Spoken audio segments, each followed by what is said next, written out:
Friends, అందరూ బాగుండాలి, అందులో నేను ఉండాలి. మీ అందరికీ వినాయక చవితి శుభాకాంక్షలు. మేమైతే గణపతి అడుగులు ఇలా వేసేసుకున్నాము.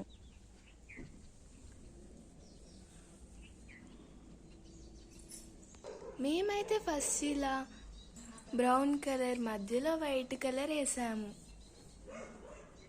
ఇలా మధ్యలో ఒక పువ్వు పెట్టుకొని చుట్టుపక్కలంతా డిజైన్ అయితే చేసేసుకున్నాము. మేమైతే తులసి కోట దగ్గర ఇలా ముగ్గేసుకున్నాం. మేమైతే ఇలా అమ్మవారిని అలంకరించుకున్నాము.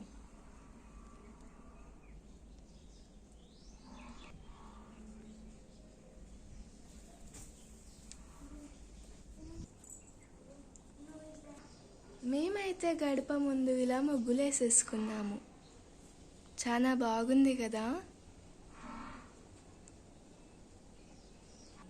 మేమైతే ఇలా గడప ముందు అయితే ఇలా ముగ్గేసుకున్నాం అన్నట్టు. చూడండి ఎంత బాగుందో.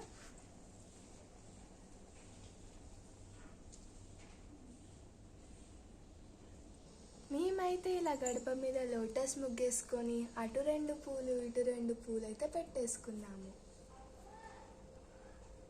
చాలా బాగుంది కదా. ఇలా మనం లోపలికి వెళ్తూ గణపతిని దర్శించుకుందాం. మా వినాయకుడు ఇప్పుడు అడుగులో అడుగు వేస్తూ వస్తున్నాడు. మేమైతే గణపతి దగ్గర ఇలా ముగ్గేసుకున్నాము. చిన్న చిన్న ఫ్లవర్స్. సైడ్కి అయితే మేము ఓంకారం వేసుకున్నాము. మేమైతే ఇలా ఒక సైడ్ ఏమో మా తమ్మన్ బుక్స్, ఒక సైడ్ నా బుక్స్, ఇంకా ప్రసాదాలు అయితే పెట్టేసుకున్నాము. మేమైతే ప్రసాదాలు అయితే ఏమేమి చేసామంటే పులిహోర, ఇంకా ఉండ్రాలు, పాయసాలు, మోదుగ, ఇంకా అన్నమును బచ్చల కూర, ఓనగాయ కర్రీ.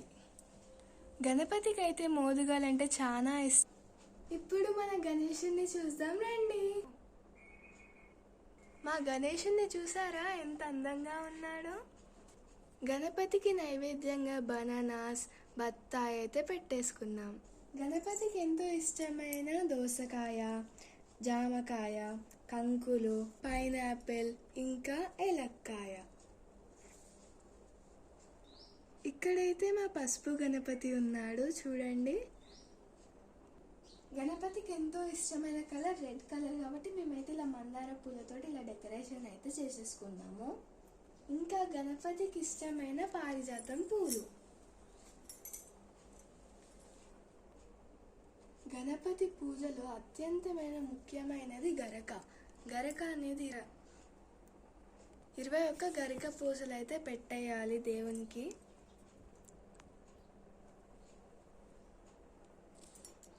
ఈ విధంగా మేమైతే పూజను కంప్లీట్ చేసేసుకున్నాం.